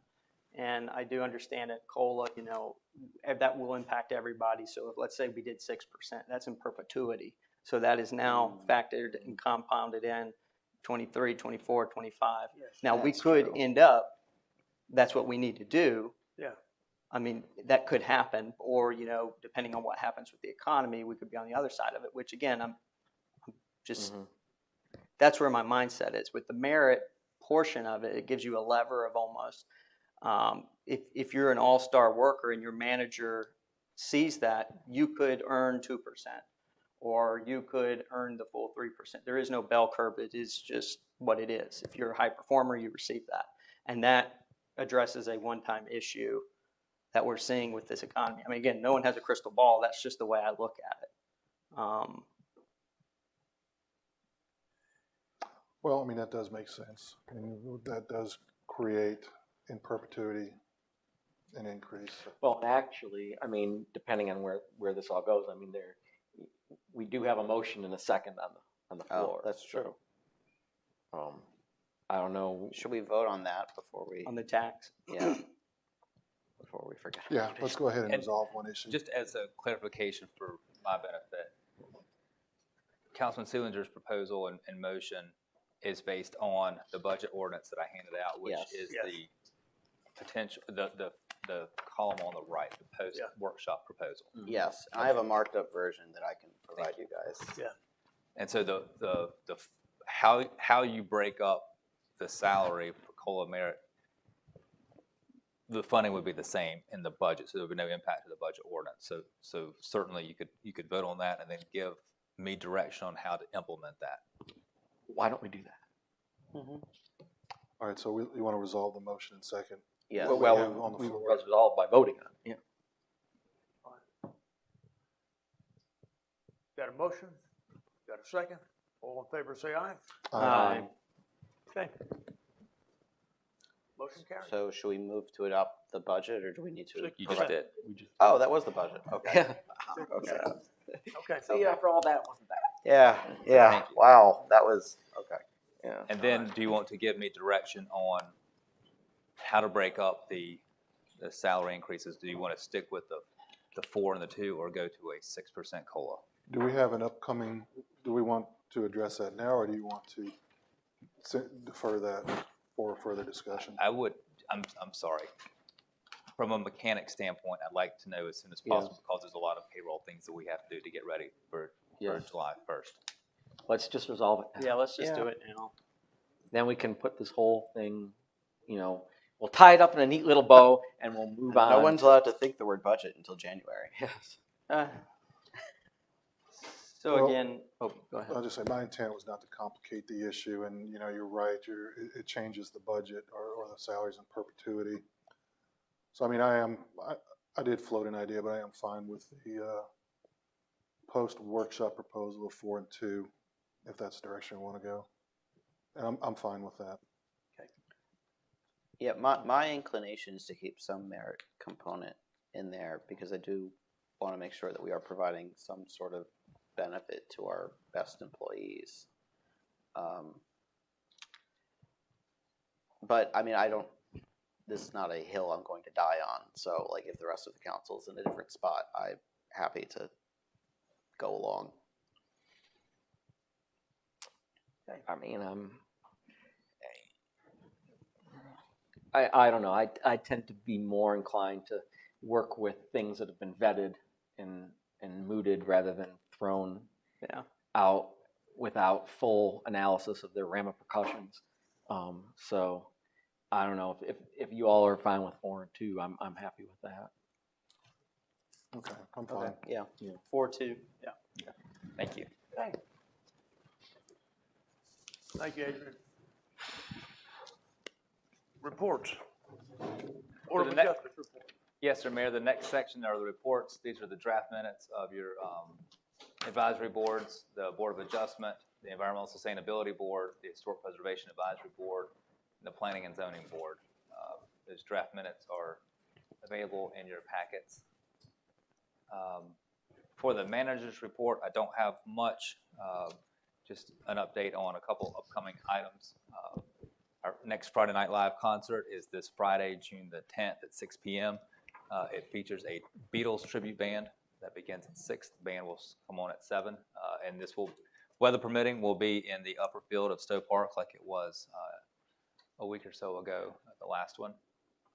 As a reminder, our Juneteenth celebration returns to an in-person celebration this year after being virtual for the last 2 years. That will be on Saturday, June the 18th at Stowe Park from 2 p.m. to 9:30 p.m. Your June workshop will be on Monday, June 20th at 4 p.m. And I had in the packet that your July council meeting will be on July 5th. That is outdated information. It is now July the 11th. So please make sure that you mark your calendars. For those who want to join us in July, mark your calendars. It will be on Monday, July 11th at 6 p.m. here. And that is all that I have for the manager's report. Okay. All right. Any other business? I'm assuming yes. Who should go first? Charlie, where do you want to start? Where do you want to start with other business? We'll start with Mark, not Mark, Stillinger. Yeah, go ahead. It's okay. I only have 2 things. Would like to, I know we had sort of discussed workshopping the short-term rental situation. If July might be. I'm sorry, I missed the workshop, the what situation? The short-term rental. Yes. And looking at least from a like a land use perspective, what we can do with that, because that is something I continue to get, call it constructive feedback on. What is it, Mark? Short-term rentals like Airbnb, Vrbo, where people are renting out rooms or houses or stuff on the internet. Okay. And I would be interested at some point to just do kind of a debrief on our yard waste program, because I've gotten some feedback, particularly around the process where people have to call in requests, use the online form, that sort of thing. From my perspective, or at least from what I'm hearing, from the, I guess, the citizen perspective, is that that's the biggest pain point. So I'd be interested to know if, on the staff side, if that's also the case, or if there's like ways we can improve that process. Because I understand the whole, figuring out how to utilize the trucks and the staff in the best way and whatnot. But at the same time, if it's generating a lot of like calls and work orders and stuff that we have to do administratively, then maybe there's a way to make that process work better for everybody. So would be interested to discuss that since I think we're almost a year into that program. I will say that the feedback overall is very positive. It's just got some of those squeaky wheels, I guess, that you have to address. So that's it for me. Okay, I don't have anything. When are we going to schedule the remaining board candidate interviews? I think we interviewed some, but not all. Oh, okay. So you're just like gonna go out on the street. Hey, you want to be on the board of adjustment? Well, there's lots of things to adjust. Maybe we should give them snacks or something. What are donuts or beer or whatever? Yeah. Given to the vaccination. Yeah. Two? Two. Wow. Our current, correct me if I'm wrong, Shelley, but our current Board of Adjustment board members that are coming out are willing to continue to serve until he's gone? Oh, good. Because we got one coming up, don't we?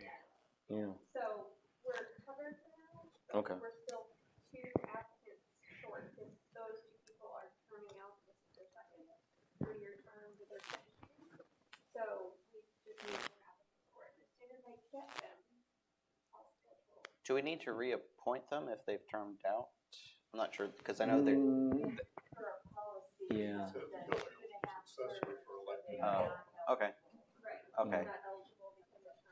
Okay. Yeah. Yeah, I just know the legal niceties of that board. Usually tend to they be a little bit more continue. important. They continue on until the report. 2. Okay. 2. We may need to move to conscription.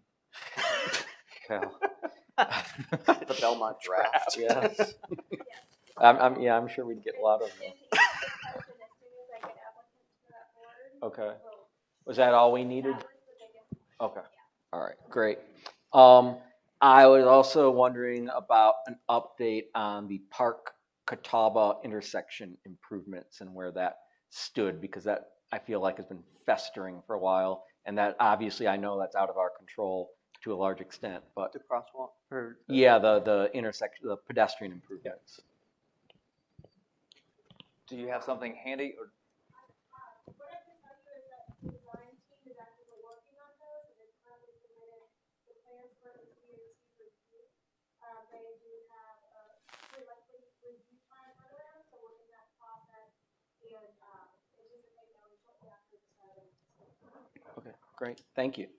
The only other thing I have was, as Adrian mentioned in his weekly report, I was able to go to the dedication of Dixon Village last Thursday, and that was a very nice event. It was very well attended, and there was a lot of excitement about that project and what it's going to mean for the community. And I know I did mention that that you all went to that affordable housing seminar, and we've got some additional ideas for perhaps some other avenues in that regard. So, but that event was very nice and well attended. So, I'm glad you went to that. yes. Thank you.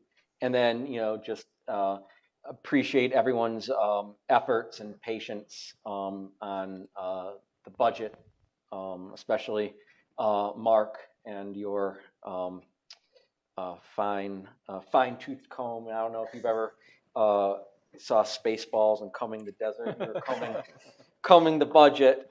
Death by spreadsheet. Yes, but no, I mean, this is obviously a lot of work, and I know I know some people are probably going to be disappointed, but I mean, we have a lot of different interests because we not only have staff, and Adrian represents, he's in charge of city staff, but we do answer to the taxpayers as well. And I think we all did the best we could, appreciating all the different participants and concerns in balancing those interests and trying to come up with as equitable a budget as we could. So The economic environment is pretty bad too, right? well, yeah. And in light of all that, I appreciate all the work, but I think we're all glad that it's over. yes, And we have in fact passed the budget before 11:59 p.m. on June 30th. So that is the goal. yes, that's all. Good job, everybody. All right, Richard. Okay, I've got, I think, 5 things I wanted to touch on. One of them being apartments. I would like council to consider revisiting what we took up about apartments being limited to Wilkinson Boulevard in all zoning types. I don't feel, I mean, I'm talking as an individual councilman, but also talking as a citizen. I don't think apartments popping up on South Point Road or other places are going to benefit the city, considering the traffic situations that we have.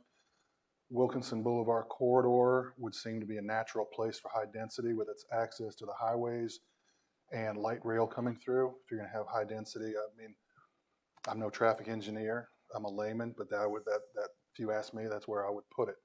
I would not put it where it's going to add to the problems we have. Secondly, I would like us to consider moving our city council meetings back to City Hall. We moved here because of COVID. It was an accommodation for COVID. COVID is not in the rearview mirror, but we've moved past it. The MPO, I went to their meeting. They have met virtually for 2 years now. They were one of the last holdouts. They have gone to in-person meetings. I don't know, they are regulated by either City of Gastonia or Gaston County, which still had their COVID protocols in place. But I was sitting in that room and I was shoulder to shoulder with people. And this is what's happening across the country. People are reverting to pre-COVID. That is City Hall. That is the seat of council, and I'd like us to move back there. Just a question. What would you do when there's a zoning hearing and there's 3 times as many people in the hall as can fit in council chamber? Well, we're going to have to deal with that until we can get that building remodeled.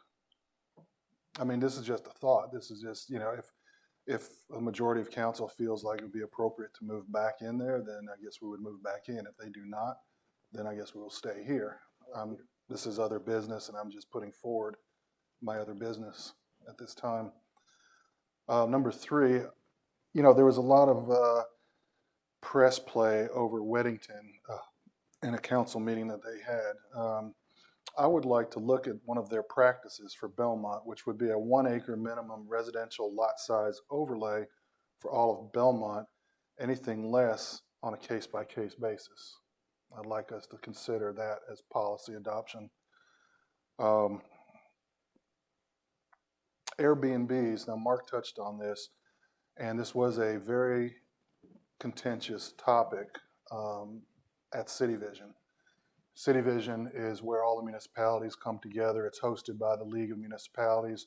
All the cities and towns in North Carolina are represented by council and various department heads who choose to attend. And this is problematic. I mean, it was highlighted in Wilmington in a case that they had. Some of their practices were upheld. Some of them were not upheld.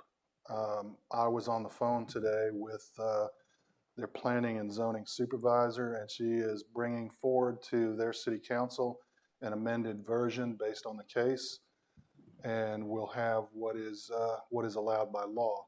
So I would like us to take a look at that and see what their practices are and possibly consider adopting all or some of those for Belmont.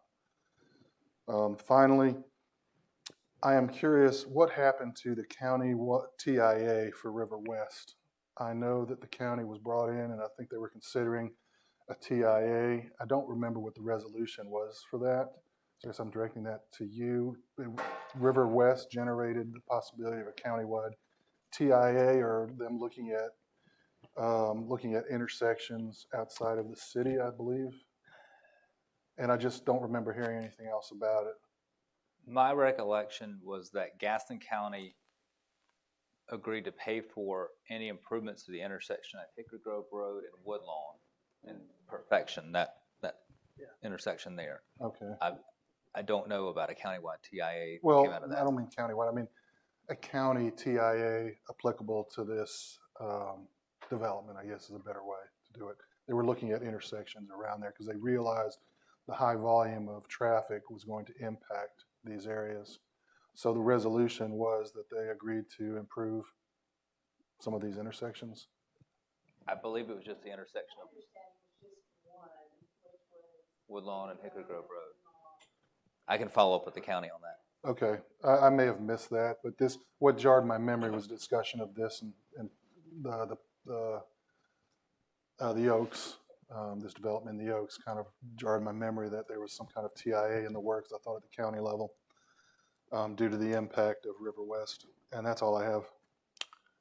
So first of all, I'd like to again congratulate our chief, Chad Hawkins, on becoming our next upcoming sheriff. So congratulations, Yeah. buddy. How about that? Give him a big Very hand. excited for you.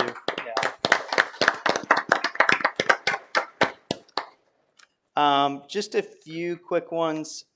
And I think it was right before I was on council, we had discussed, and I can't remember if we talked about it at the budget workshop, cameras in the park.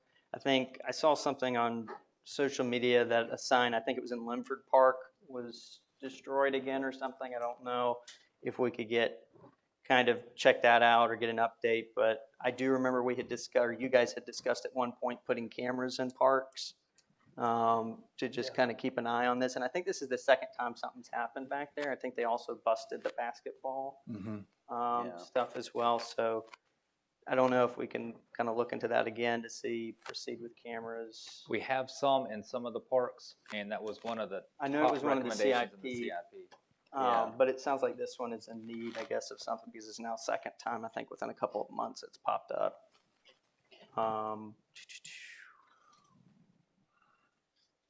Would a camera, I mean, I don't know how many cameras you're talking about. Is that not below the threshold for CIP projects?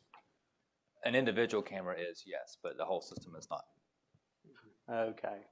And I don't know, at that time, did you guys recommend a whole system? Okay, I see.